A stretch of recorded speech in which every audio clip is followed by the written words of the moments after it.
Come on, let me do it. We had so much more. No, no.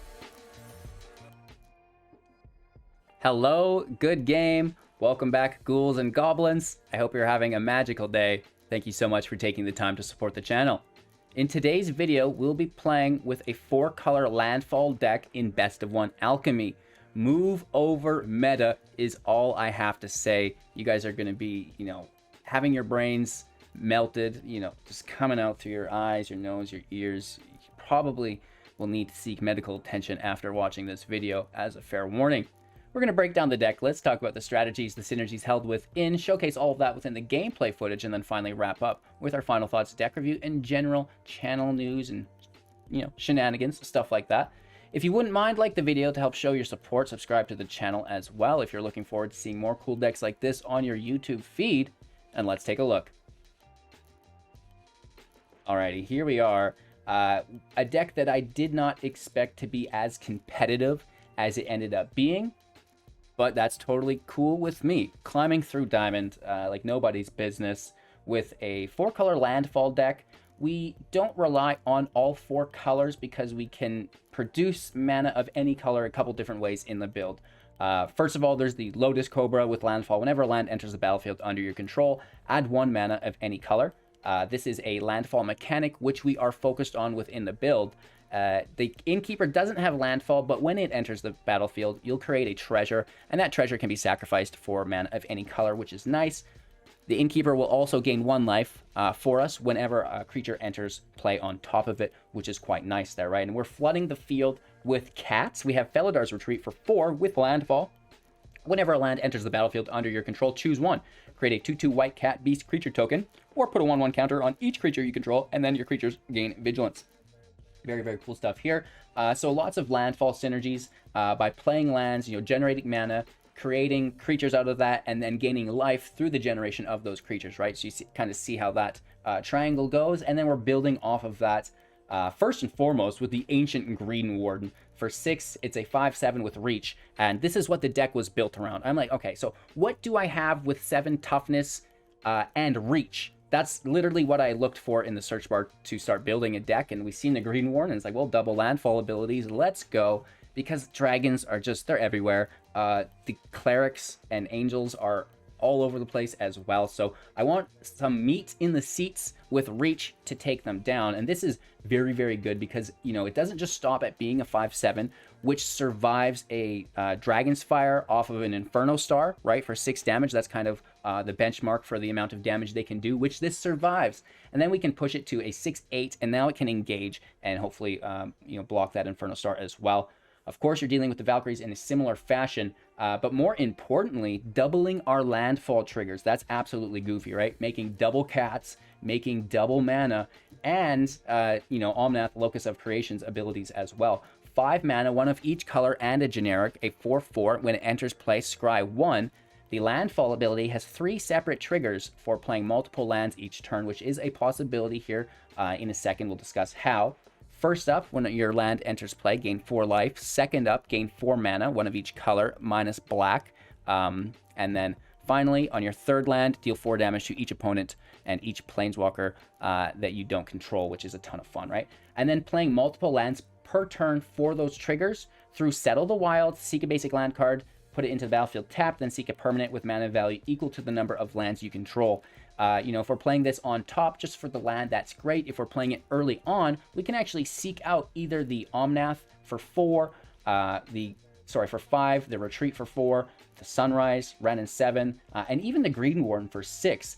So it's a nice way to basically engineer which card you draw, hitting it on turn 3, turn 4, and then finally on turn 5 to get the 4-drop, the 5-drop, and the 6-drop successfully.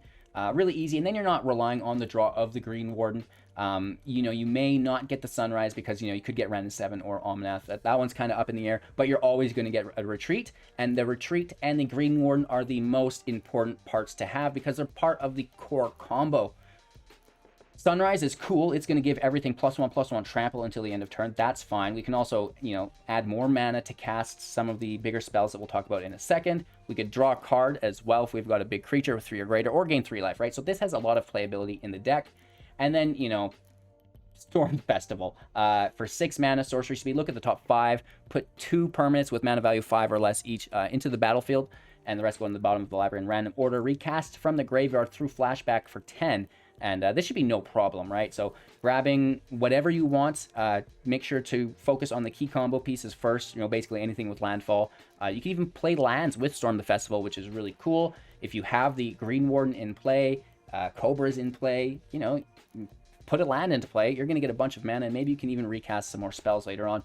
Do the math, but if you have Omnath in play, pretty sure you'll have enough mana. With that being said, we do have the Mammoth here as well with landfall, +2/+2 whenever a land enters play. It can be played as the Valley as a land itself, which is really nice for the consistency, same as the Tangled Veil and Florahedron.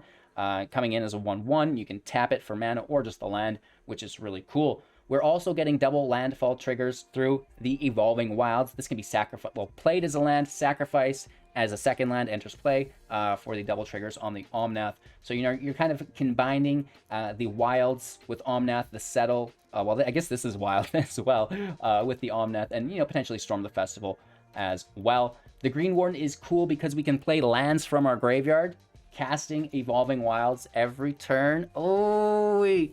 Ooh-wee. So that is a great time here as well, because the double triggers are going to double up. You're going to make a ton of cats, and then you're going to put a million +1 counters on them, which is a ton of fun. They'll gain vigilance, and maybe you'll even have trample on them to smash in. Renin 7, not how we typically play it in a deck, using the +1 ability all the time, just drawing a bunch of lands into our hands so we can keep folding them into play on top of the retreat. Eventually we can get to -8, and that's going to be absolutely amazing as well. We'll mill the Storm Festivals. Nothing else really matters. We can play the festivals from the grave there, which is cool. So that is the deck. Landstorm in Best of 1 Alchemy, having a 3.9 average mana value, 16 non-creatures to our 20 creatures, 24 land in build, plus the 4 modules and the 8 ramp cards as well. Actually, there's way more than 8 ramp cards. The Cobra, the Innkeeper, the Wilds, a ton of ramp here available for you. So that's the deck. Enjoy today's gameplay footage. Make sure to like the video to show your support. Subscribe to the channel so you don't miss out on more great decks just like this. And a brand new segment in today's video, Card of the Day. So stay tuned to the end so you don't miss out on this. Enjoy. Going first, a really just acceptable hands. Turn the tunage down a little bit there. You guys listen to Justice? Of course you do. Of course you do. World Tree in tap. Next up's Cobra. Wilds on top. The Cobras. Ooh. I said Cobras on accident, but it turns out I'm just manifesting at a higher level than I typically do. Angels are gross, and I don't like them. We will go up to 2 land, play the Hadron. I think that works to our favor. Oh no, we can go to 4.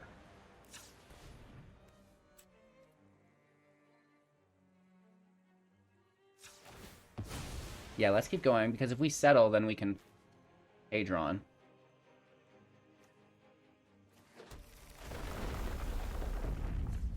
Right?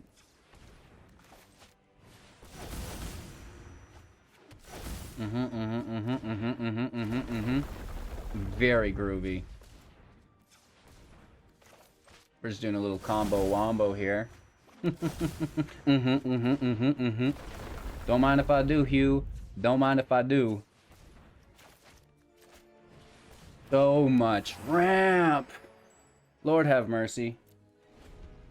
Lord have mercy. We still probably lose because it's the Cleric's deck, but that is one heck of a start.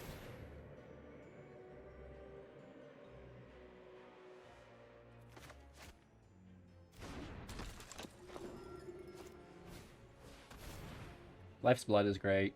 Gets bigger every turn.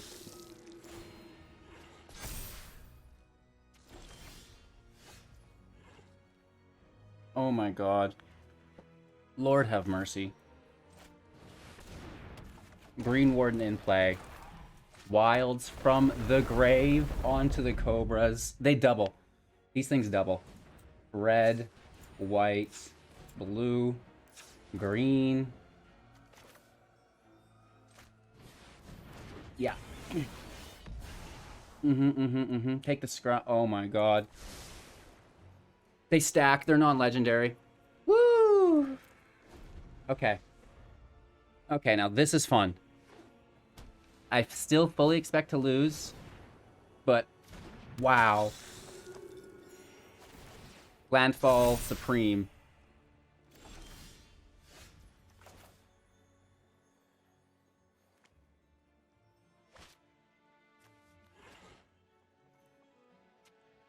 We don't want to tap this. We want to tap this instead.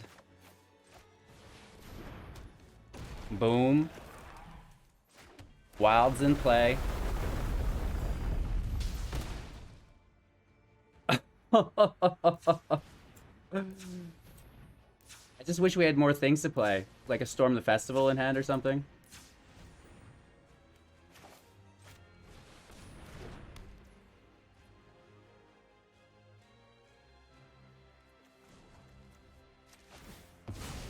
Let's give everything +1 counters.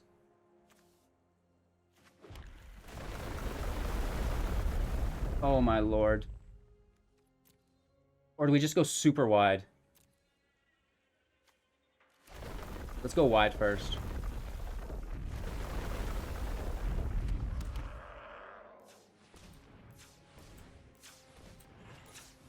And we can replay these wilds from the grave every turn.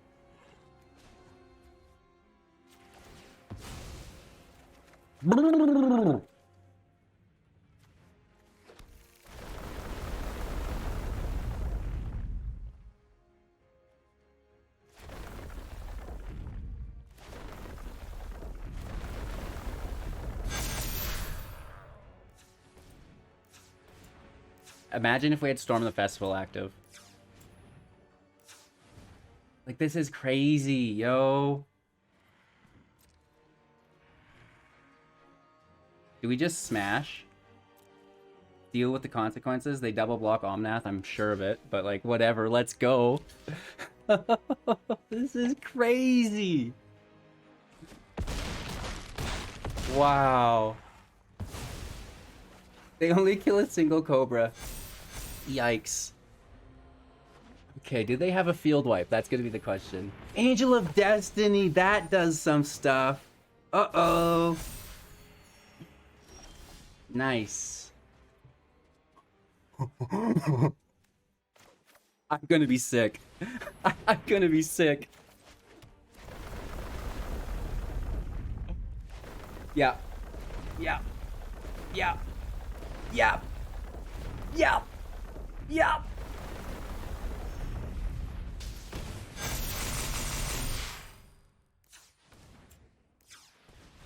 Come on, let me do it. We had so much more. No, no.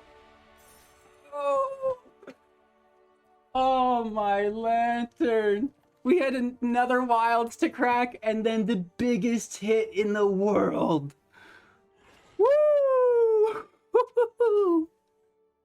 Cleric deck, move over. Landfall's coming in. We want the master bedroom too. You can take that little office. We're getting the big room. We want that attached bathroom. I've done it. I've done something. Wow. Opponent goes first. I love the hand though. Tree, Forest, Cobra, Wilds. I think Wilds anyways.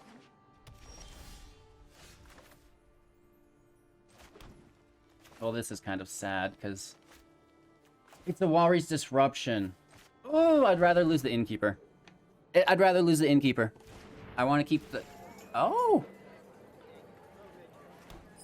Interesting. I thought for sure we'd lose the Cobra. Oh, they bounce it. Use? Oh my gosh, this name, you guys. Use? If you watch Portlandia, you're already laughing. Do you have any deals? Oh, man. One of my favorite things. Let's try Cobra here.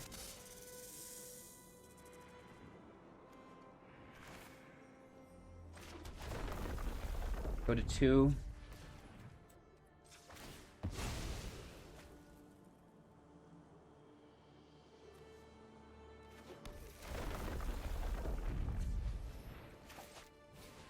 Sneak the Innkeeper out. Okay, okay, okay. Oh no! Against all of our adventures. Well, shoot.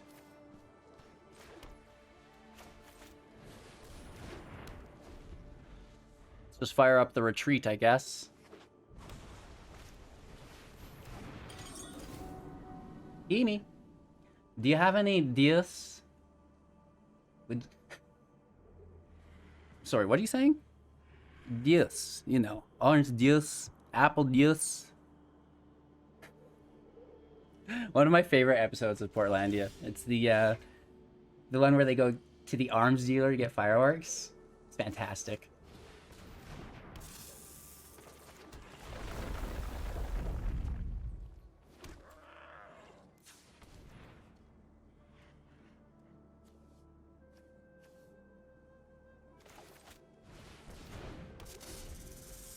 Let's just try to get that other Cobra out to really capitalize on our next land. Of course, I'm sure the field gets wiped here and it doesn't matter, but hey, we'll do our best.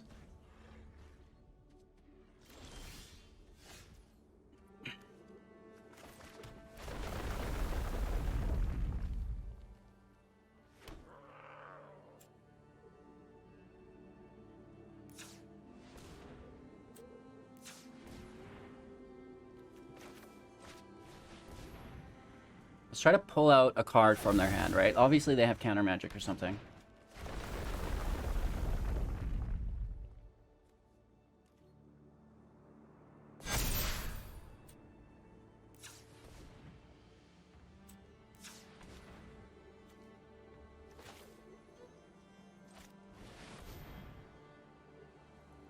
If they have it, here it goes. What?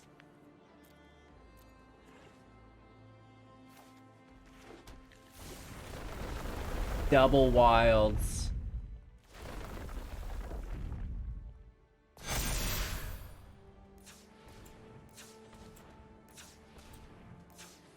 Crazy. Still no counter?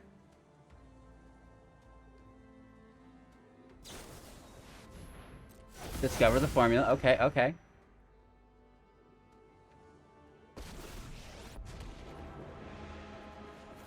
Do not underestimate the forest because of its beauty. Let's minus here. I mean, we've already played a land. Trees. They prepare for war. Let's attack. They could do something.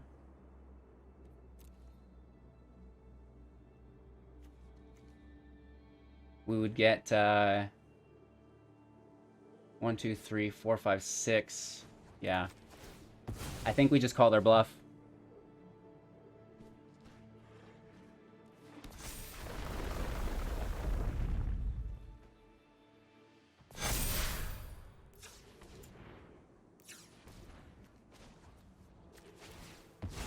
We should have done this first to play the Innkeeper, but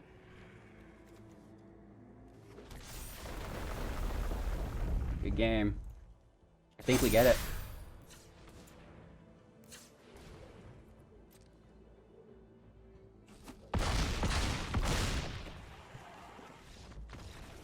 Move over, Azorius control. Landfall's taking the master bedroom. Oh my gosh.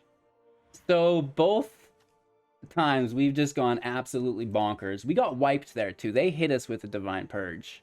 Enough to slow us down? No, no, no, no, no, no. On the draw, hand is fine. Wilds first, and watch us top deck a Cobra for our second draw.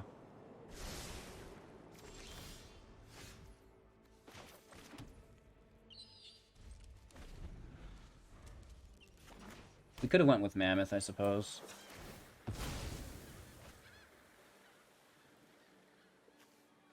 Pull a white source. Innkeeper out. Next up we have Settle. Maya's in studio.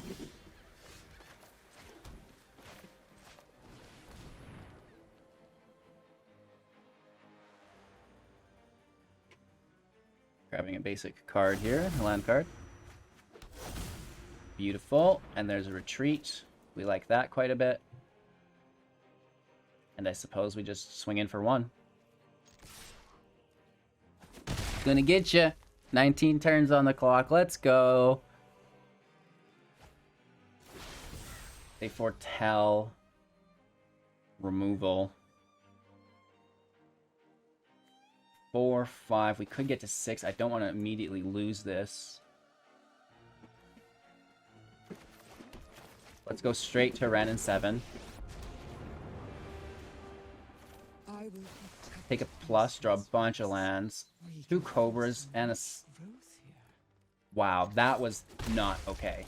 That was really bad. I don't think we got a single land. Did we?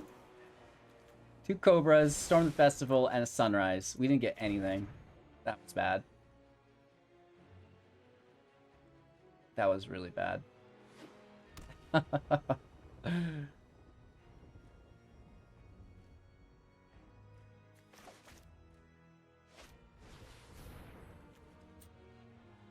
Okay.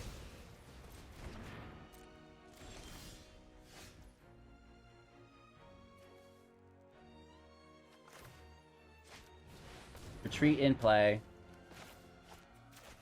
Mammoth in tapped. Make the cat. Great. I still say just keep plussing Ren. There we go. We got a couple land. We got to Storm the Festival. Hit for 1. I mean, casting these for 6 would be a lot better than 10. But I'm thinking if we can just do a massive Ren and 7 dump of lands on top of the Green Warden and Felidar Retreat, like that's going to be a ton of fun. But I'm also first worried about the field wipe. So I want to draw out the field wipe, which we might not get.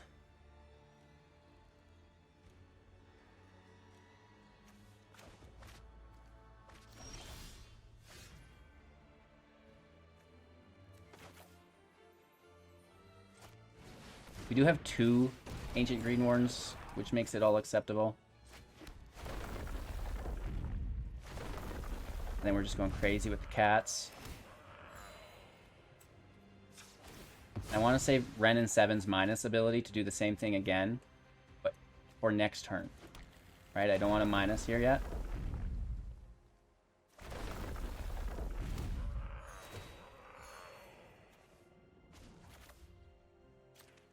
I just want to keep plussing. Every seed contains great potential.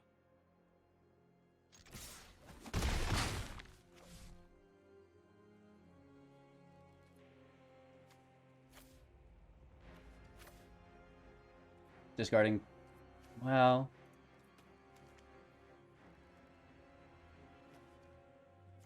yeah, maybe it was a little excessive. Let's discard two of those lands. We do get to replay them from the grave, though, through the Ancient Green Warden, so they don't really go anywhere. 1, 2, 3, 4, 5 lands in play. And it's to the point where they have to wipe the field, right? They need to play a Doomscar.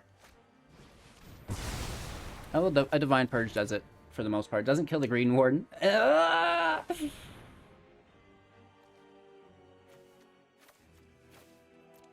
Discard 2 lands, whatever. We still have access to them. Oh, but that gets rid of our... Never mind, we lose access because it fucks up our thing. Okay.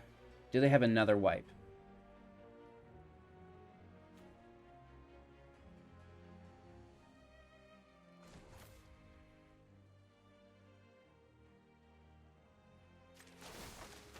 The entire forest is an army. It's a good play. I guess I want that treasure.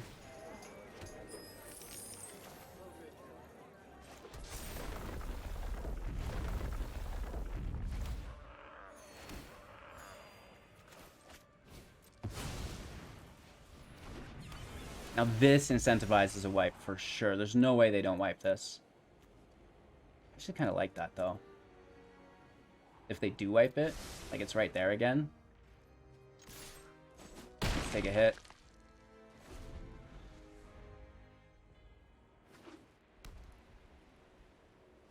Has to be another field wipe. He looking for a field wipe. They have 4 mana available. Just can't keep up to the power of landfall. Tell you what, I'm really liking this master bedroom. So much room. It's great because, like, you know, even if they do wipe the field here, like, say it's not a Divine Purge, which would be very bad because the Greed and Warden and Omnath stay in play. But even if they did hit us with a Doomscar, we play Ancient Greed and Warden, spam all the lands into play again, and it's we're just right back to business, which is really, really cool. The best move they did was getting rid of that graveyard because that was a lot of our value was there. But man, loving this deck. Going first, no Cobra. Oh, I don't even want it. Tree out first. Hadron out on 2. And yeah, that's really all we've got here. So, looking for something good. Mono black is a hard matchup.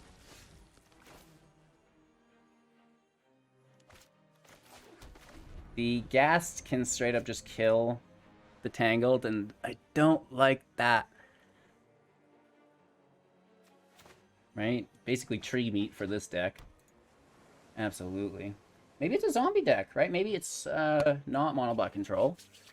Well, obviously it's not. It's got blue. It'd be Dimir control, but maybe it's a zombie deck. We'll have to see. I'm sure it's just a hook off. Let's be serious. Kind of annoying.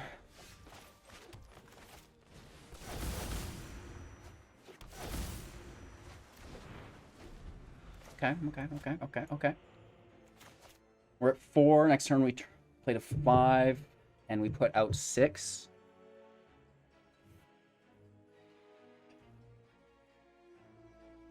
Ice Chili!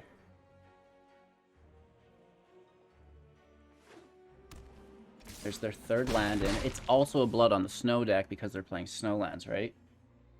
Or they're playing that Snow Zombie, but I doubt it. I dude it. Too bad they didn't take the gas out there. Okay, we'll go for it because we're double playing ramp. So hopefully just no hook.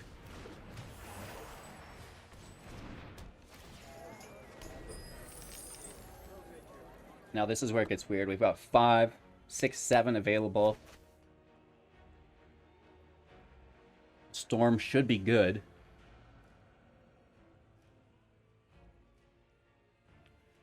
It's like minus 30 out Celsius today, minus 35. Let me actually get an update here on temperature. Ooh, last at 33.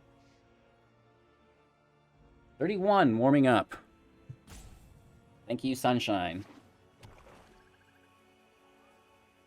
That's their 4th land, 5th available mana.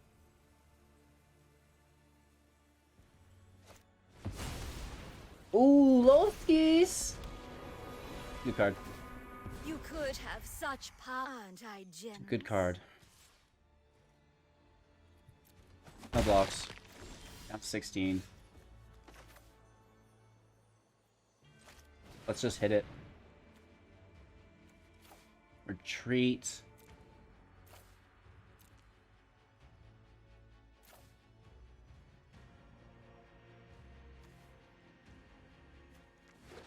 Retreat land. And we push things up to try and escape the hook. I mean, we're not escaping it this turn, but we will eventually. And that's what we want, is to kind of keep ahead of the hook. Blood on the Snow wrecks us as well, so, I mean, there's that. Like, probably running both of them. Oh yes, I know the knowledge you seek.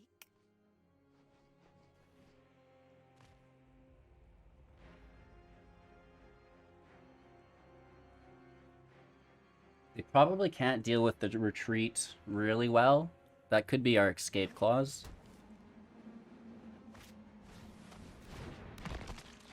As long as they don't play a Blood Artist, right?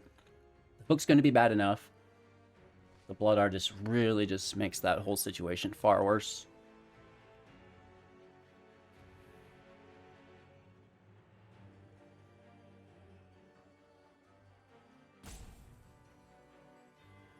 Eight available mana. We get a land, it's 9. And Evolving Wilds would be really cool. Play Omnath, Evolving Wilds, play Retreat, or even Wilds after that to gain life. So here's some hits that we don't really care for.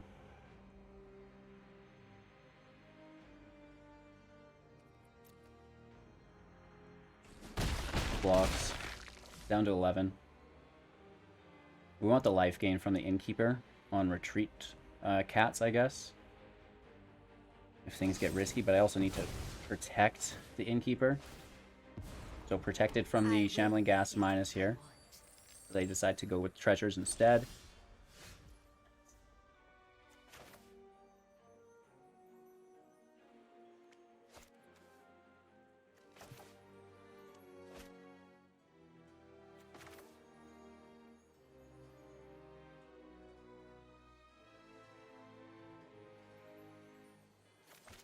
Okay, let's just pump life instead, maybe. They could hook for 1. Well, they're just going to blood, so we don't have to worry about the hook. Who cares?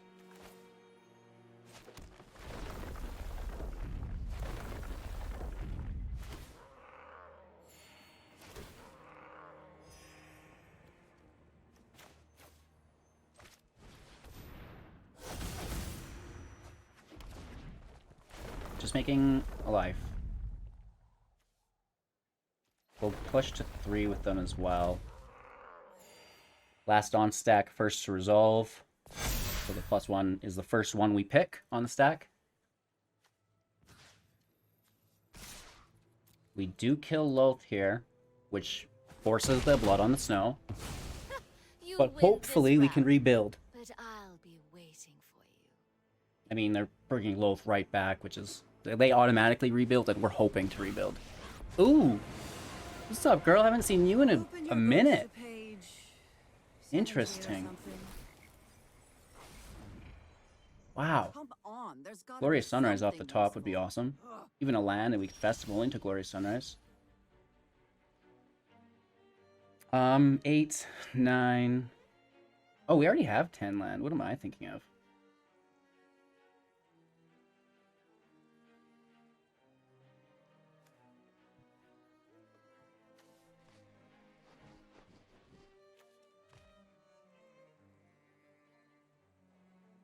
We only have 1 land.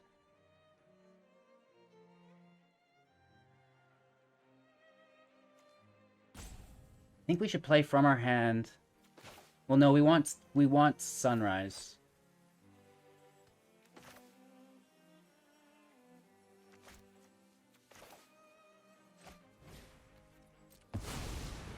We want Sunrise.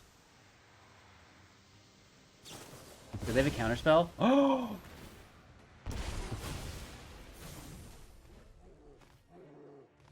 Was not expecting that. You're a dirty dog, bro. Nice.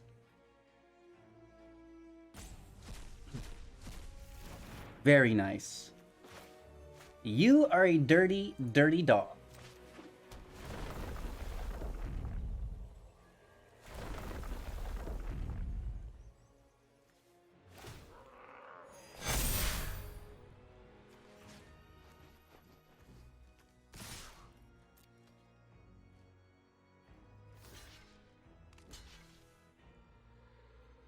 We hit Professor for 4. It's something, I guess.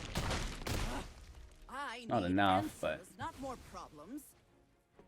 You gotta do what you gotta do. And, you know, it looks like we have some advantage, but it really doesn't feel like it. If they have a Blood on the Snow, they wipe all the creatures, pull back Loth. And that's very bad. And we have to assume, I never thought I'd because they've been use looking the at the top light. 3 at a time with Professor Onyx's +1 loyalty ability, that they've got it. Not great.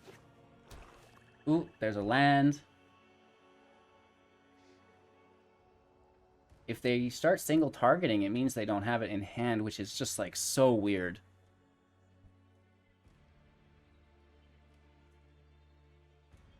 I would love to pull an Evolving Wilds almost.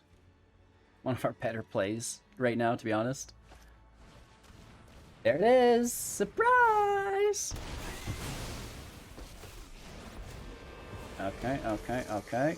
Darkness will swallow the light.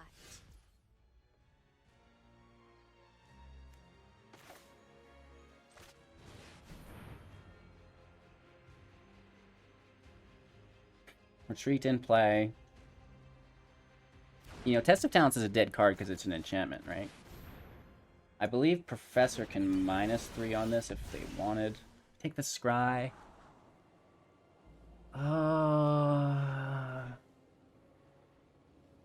Well, we know we're not getting another Store of the Festival, so that's sad. This might be a better keep. LOL. It's not an Evolving Wilds. Only keep the land if it's an Evolving Wilds, right? Because it's probably just another land, so... Settle the Wilds would be better. Well, no, not really. It would be the exact same. Well, it would be better because it thins our library more effectively, I guess. Just Glorious Sunrise is kind of what we need. Lots of land, Glorious Sunrise.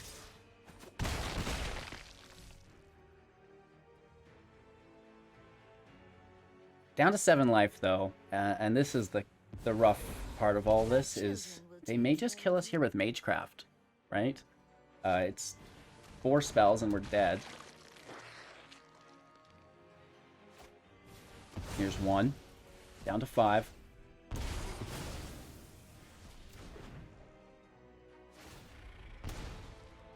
A plus for the Droskies.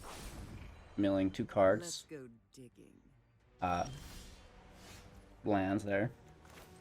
Alright, so I still think we're dead because they're just going to deal with this. Professor can minus on it immediately.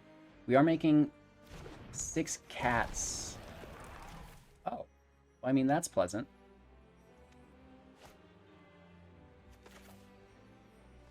We play it as a creature.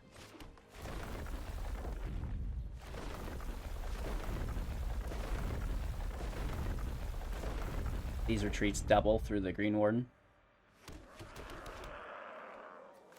Oh, we can only play it as a land. We can't play it as a creature. Good there. You can play lands from the graveyard. It's cool that it still gives us access to that, though, as the land. Typically, we don't get to see the backside of a module, right? We'd only get to see this as a creature. So it's weird that it gives us access to the creature side of it. Sorry, to the land side of it, right? A little bit different there than things typically work. Go, my children.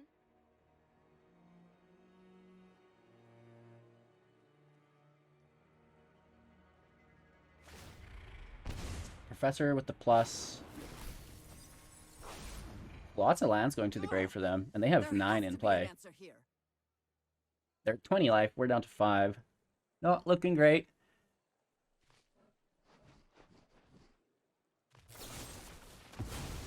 Dispute on the spider. I will Just gonna come. kill us with Magecraft.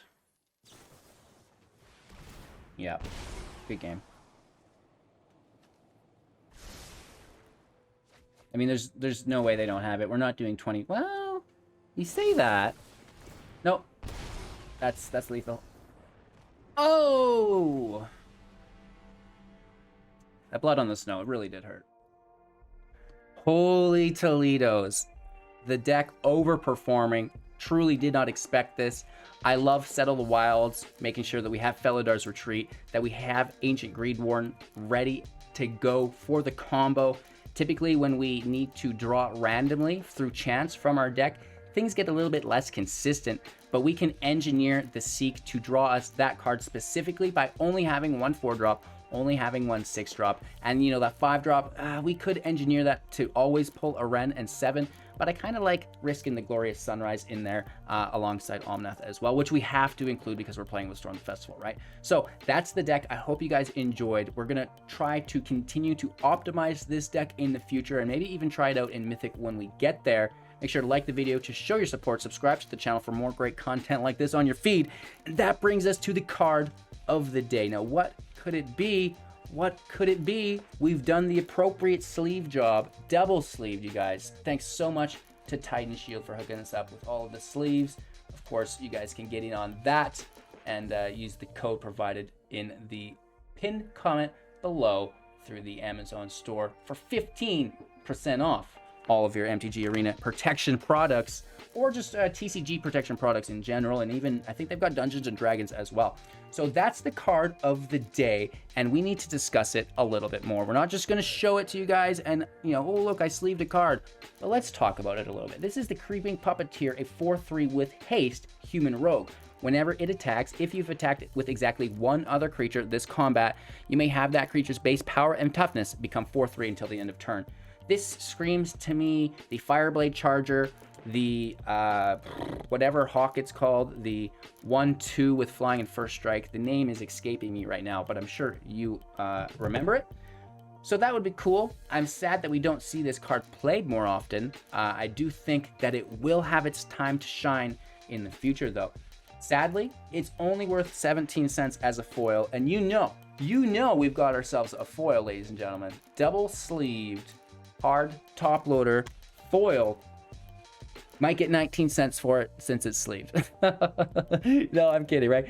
So some of these cards, you know, it's strange. What dictates the value is based not on cosmetics, which I think is great, but also and 99.9% really is the card's effectiveness or the utility of that card, because you'll see, and this is a little bit different. This is almost more than double for the foil, but typically cards are not more expensive for the foil. Sorry, my head was in the way. 8 cents normal, 17 cents foil. With that being said, we just love the art, and if you go and check out the artist Marie Magny on ArtStation, you can see all of her work. It's not just the Creeping Puppeteer, but there's work for Magic the Gathering Arena, League of, well, I guess not Arena, Magic the Gathering in general, League of Legends, Runeterra, which is really cool, even Ubisoft, which is nice. So get to know your artists if you want. You can find this on ArtStation /SkyZocat. And yeah, really cool art. That was card of the day, Creeping Puppeteer. And again, massive thank you to Titan Shield for the protection products. Link in the description below if you want to get 15% on that. Use the code provided. Yada, yada, yada. Have a magical day. We'll see you soon in the next. Peace.